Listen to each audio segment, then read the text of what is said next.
Shalom kekasih Tuhan, hari ini kita masih dalam saat teduh dan masih belajar tentang ketaatan. Mari sama-sama kita berdoa. Bapa, terima kasih buat hari ini, sungguh kami bersukacita karena hari ini ada banyak mujizat yang pasti akan Tuhan berikan dalam kehidupan kami. Berkati kami, urapi kami, Roh Kudus, singkapkan yang terselubung dari kebenaran-Mu sehingga kami menjadi pemenang dalam hidup ini. Dalam nama Yesus, haleluya. Amin. Haleluya. Kekasih Tuhan, pernah punya pengalaman kalah? Pernah punya pengalaman gagal? Pernah punya pengalaman jadi bulan-bulanannya setan? Saya pernah ketemu dengan seseorang yang bolak-balik kerasukan setan. Bolak-balik, saudara, melakukan kebodohan, bisa ditipu, apalagi digendam, saudara ya. Saya heran ada anak-anak Tuhan bisa kalah sama setan. Ya, bisa diperdaya sama setan, bisa ditipu sama setan.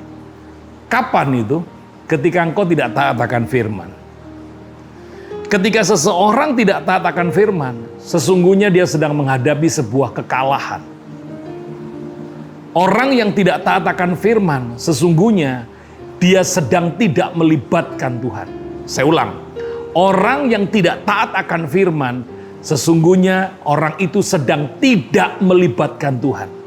Itu sebabnya orang yang tidak hidup dalam ketaatan akan jadi bulan-bulanannya iblis. Masuk dalam lingkaran setan, gak bisa keluar dari masalah pergumulan yang sedang dihadapi. Kenapa? Karena kalah.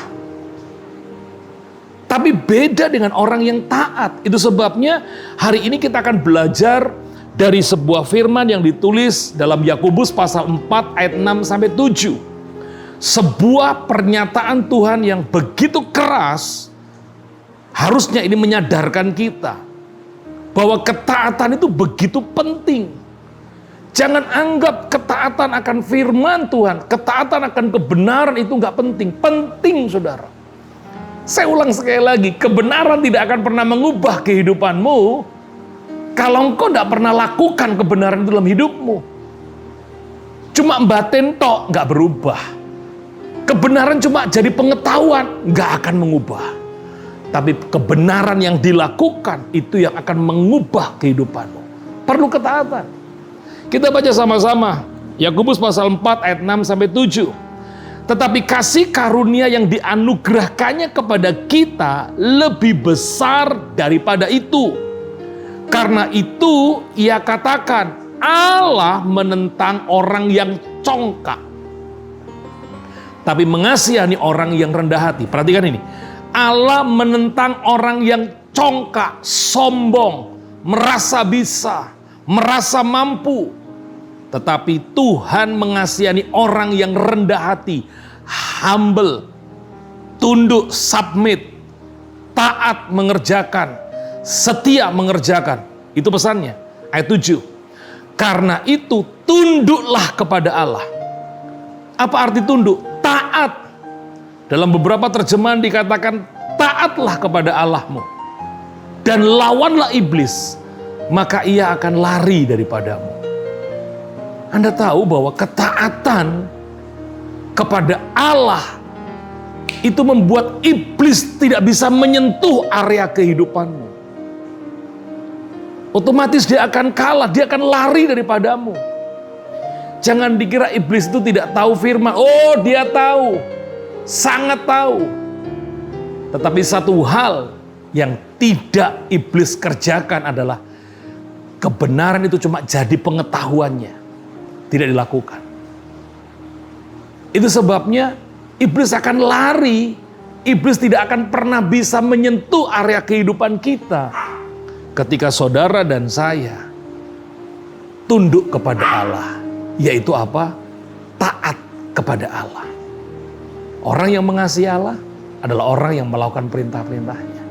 Itu sebabnya mau jadi pemenang dalam hidup ini, mau iblis lari, nggak usah pakai diusir-usir, nggak usah pakai ditengging-tengging.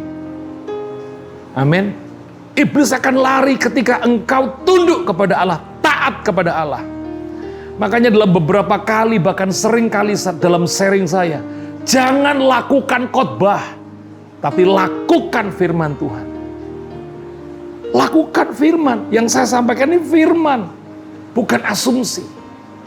Saya rindu saudara menjadi pribadi-pribadi yang kuat, berkemenangan. Iblis meninggalkanmu. Dan engkau tidak berada dalam lingkaran setan. Terus belajar taat akan kebenaran firman-Nya. Lakukan. Jangan cuma jadi pengetahuan. Lakukan.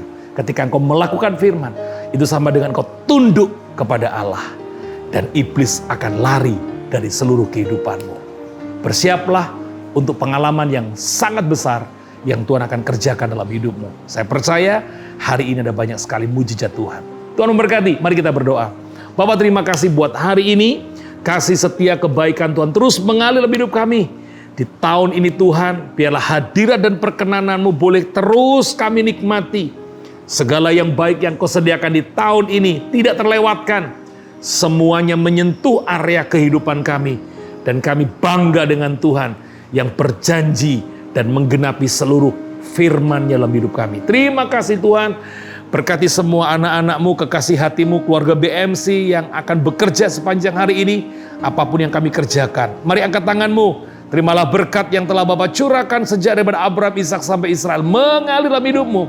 Hari ini bahkan sampai selama-lamanya. Dalam nama Yesus yang percaya diberkati Tuhan sama-sama berkata, amin. Tuhan memberkati kita semua. Shalom, tetap semangat.